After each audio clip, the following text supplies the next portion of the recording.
When an FPS title knocks it out of the park, it can influence the entire industry for many years afterwards. Many of the entries on this list have been imitated but never beaten, and continue to resonate with the community to this day. I'm Jess from WhatCulture, and here are the 10 best FPS campaigns of all time. Number 10. Titanfall 2. Of the many FPS franchises that rose and fell in the 7th and 8th generations, one of the most underrated was Titanfall, which boasted two main releases to its name from 2014 to 2016. Many developers who started Respawn were former employees at Infinity Ward, so they clearly knew their way around crafting a compelling FPS experience. Their first project, 2014's Titanfall, was a moderate success. Touted as an Xbox One exclusive at first, its blend of on-foot action and stomping titans created a unique multiplayer battleground. This did come at the expense of a campaign, however, which some found fault with at the time. After Titanfall was met with a moderately decent critical reception, Respawn Entertainment pushed ahead to craft a far superior follow-up. Regretfully, their best efforts were undone by publisher EA, as the release of Titanfall 2 was sandwiched in with DICE's Battlefield 1, which released to higher fanfare. The sequel offered a solid campaign mode that was sadly let down by weaker sales and marketing. It really stood out in an age of multiplayer shooters though. Perhaps the biggest surprise was how it managed to create a strong bond between leading man Jack Cooper and his Titan BT-7274, resulting in a much more engaging story. Number 9. Wolfenstein The New Order. Since its beginnings in 1992, the Wolfenstein franchise has been a regular fixture in the FPS scene. Its tongue-in-cheek action and steampunk tone managed to keep it relevant with 2001's return to Castle Wolfenstein, which drew in a massive following from players. The series did have some growing pains going into the 7th generation. 2009's Wolfenstein wasn't a bad game at all, but it did feel kind of generic when you compare it to its superior predecessors. Along came Machine Games though, who sought to strike out in a different direction. In 2014, they'd completely forego a multiplayer component in favor of a dedicated campaign. This would turn out to be a great move, as Wolfenstein The New Order found high praise from fans and critics alike. The game places BJ Blazkowicz in a brutal world ruled by the Nazis. Somehow he's got to rip apart this dictatorship at its foundations and forms a deep connection with the small band of resistance fighters. What Wolfenstein The New Order did was revive the series for a more serious campaign that felt distinctly human. Unlike previous entries, you really do care about the characters. The crunchy shooting and action was just the icing on the cake. It was easily one of 2014's most standout titles as a result. Number 8. Metro Last Light. Now we're entering into post-apocalyptic territory. While many would point to the likes of Fallout for this subgenre, other more recent franchises have resonated with the masses. The Metro franchise belongs in this camp, having achieved high acclaim over the last decade. In the tunnels beneath a ruined Moscow, humanity clings to survival, splintering off into different factions in a relentlessly bleak story. This style of apocalyptic horror made it a great fit for an immersive first-person shooter. The property was handled by 4A Games, who released their first title in 2010. Metro 2033 was a worthwhile outing, but its weaknesses in stealth gameplay and overly railroaded tutorials did stick out as points of critique. 3 years later, and it was time to follow it up. Luckily for fans, Metro Last Light made an even bigger impression. The 2013 title is a substantial improvement on the original, delivering a tale of close bonds, claustrophobic encounters, and the worst of humanity to boot. Every element of gameplay has seen improvement, alongside a staggering level of detail in its ruined world. It successfully put 4A Games alongside the most proficient developers in the genre. Number 7. Borderlands 2. After washing their hands of brothers in arms, Gearbox headed deeper into the 7th generation with Borderlands. Nowadays, it feels like the only AAA franchise who's got its loot system right, where others rely on insulting monetization schemes. From the get-go, Borderlands built its name on being a looter shooter with a bazillion guns to find in crates and other hidey holes. The original 2009 release was well received, but stopped somewhat short of critical acclaim, but its 2012 sequel quickly rectified that. Borderlands 2 took everything people loved about the first and drastically expanded on it. More varied character skill trees, creative weapons, and wacky humor were all crammed into a massive package. In addition to being an awesome campaign for one player, it was greatly enhanced when you added 3 more.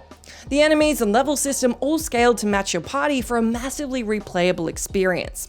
In their battle against Handsome Jack, the 4 Vault Hunters of Borderlands II partake in a brilliant and well-written campaign. It fully embraces its silliness and cel-shaded art style to deliver the most vibrant campaign on this list. And things got even better with the countless expansions that arrived over the next year. Number 6. Far Cry 3. As one of Ubisoft's premier franchises, Far Cry had already maintained a steady following with the first 2 titles.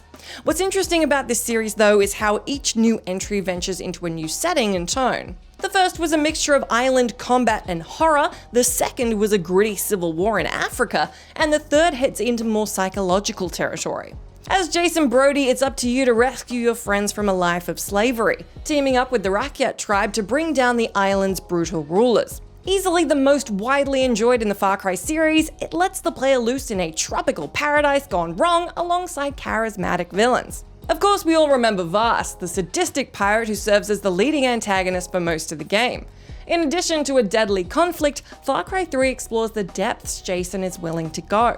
While he isn't the most engaging of characters, Brody goes on a dark descent that gives him a taste of power and status that he's never felt before. The playground offered to players in Far Cry 3 is not only filled with things to do, but also closely tied in with its story. Number 5. Doom 2016. Like Wolfenstein before it, Doom was a regular presence in the FPS landscape. It led the way for much of the genre's early development while cooking up a fair bit of controversy in the process. Across multiple sequels, the series would slip underground after 2004's Doom 3. As the genre began to change, its developer had a tricky time figuring out how to fit it into the new landscape. Heading back to the drawing board, id Software settled on a game that would return to the old school style of shooters. Doom 2016 completely rejects the stop-and-pop modern military style that had dominated the genre for years. There's no regenerative health or hiding behind cover here. You're blasting your way around levels, ripping and tearing through the enemies with a rocking soundtrack backing up the gameplay. It also tosses aside a complex story in favor of raw, satisfying combat. As such, it's one of the fastest and most ferocious FPS campaigns to date, putting you in the boots of an unstoppable killing machine. Every decision id Software made is fully in tune with making the player feel awesome. In addition to being one of the best campaigns in recent years, Doom 2016 is also one of the best reboots. Number 4. Bioshock. Bit of cheating here as it leans towards the immersive sim genre, but Bioshock simply cannot be ignored. As the spiritual successor to System Shock, it was the project of Irrational Games and released in 2007. It quickly became one of the most widely beloved titles of that year. Set in the 1960s, we follow Jack, a seemingly ordinary individual who stumbles across the underwater city of Rapture following a plane crash. Descending into the depths, Jack finds an idealistic metropolis turned nightmare. Crazed mutants roam the halls and lumbering behemoths harvest a drug called Adam via the use of creepy little sisters. What set the game apart from other shooters was how you could build the kind of playstyle you wanted to exploit. You could take on lightning and fire-based plasmids to become a master of the elements, or you could go for a more mind-bending approach. The further you go, the more twisted the story becomes, thus further enveloping the player. Offering an unparalleled level of atmosphere, Bioshock's underwater city is just as big a star as its varied combat. It's utterly fascinating to explore the ruined halls and unravel all of Rapture's darkest mysteries. To this day, it still remains a masterwork in art and design. Number 3. Half-Life 2. A name many gamers are familiar with, Valve Corporation has proven itself time and again as one of the best creators in the business. The release of Half-Life in 1998 put them on the map, and from there they continued to go from strength to strength. After revolutionizing the FPS genre with the original Half-Life, Valve did it again in 2004. With the sequel, the venerable developer made massive strides in facial animation, in-game physics, and seamless storytelling. From start to finish, the player is placed in control of the protagonist, with no cutscenes or scripted moments that would interrupt the campaign. 20 years after the original game, Gordon Freeman is released in a grim future in which humanity is ruled over by the Combine. He once again dons the HEV suit and, with Alex Vance at his side, aims to topple the alien race from power. His mission takes him from the inner city to the coast and back again as the Lambda Resistance steps up their efforts to fight off the menace. Paced to near perfection, Half-Life 2's collection of set pieces and seamless storytelling made it a modern classic. This same excellent development prowess continued into the game's episodic expansions, which took advantage of new settings and scenarios. Number 2, Halo 3. In 2007, video games went mainstream, and by far the most successful release of that year was Halo 3. As the most anticipated title of all time, it had some massive shoes to fill. Luckily for fans and newcomers alike, Bungie was more than able to deliver the goods. The tagline of "Finish the fight" anchored the game's launch, and when players got their hands on it, Halo 3 lived up to its name. As Master Chief engages both the Covenant and the Flood in a final confrontation, the campaign doles out 9 varied and highly enjoyable missions. What makes all of them so engaging is the numerous encounters driven by an excellent gameplay sandbox and some of the best enemy AI in the business. The way foes, vehicles, allies, and equipment all react to each other has always been key to Halo's success, and the third entry is arguably its finest showcase. The finale of the trilogy showed Bungie at the peak of their powers, inching out the other entries thanks to a great variety of levels. Halo 1 had some repetitive levels here and there, and Halo 2 had its shorter length and disappointing ending. Halo 3, on the other hand, is a seamless balance of solid action and a conclusive story. Number 1, Call of Duty 4 Modern Warfare. Last but not least, we come to Call of Duty 4 Modern Warfare, Infinity Ward's magnum opus that remains a textbook example of how to craft an excellent campaign. And before we get into it, you better tell me if we missed your favorite down in the comments, but okay, let me keep going.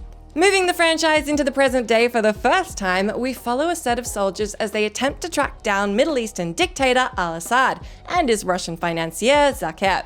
What follows is an action rollercoaster that manages to maintain the more grounded nature that the series once embraced. As opposed to an over-the-top power fantasy, Call of Duty 4 continues the mantra that no soldier fights alone.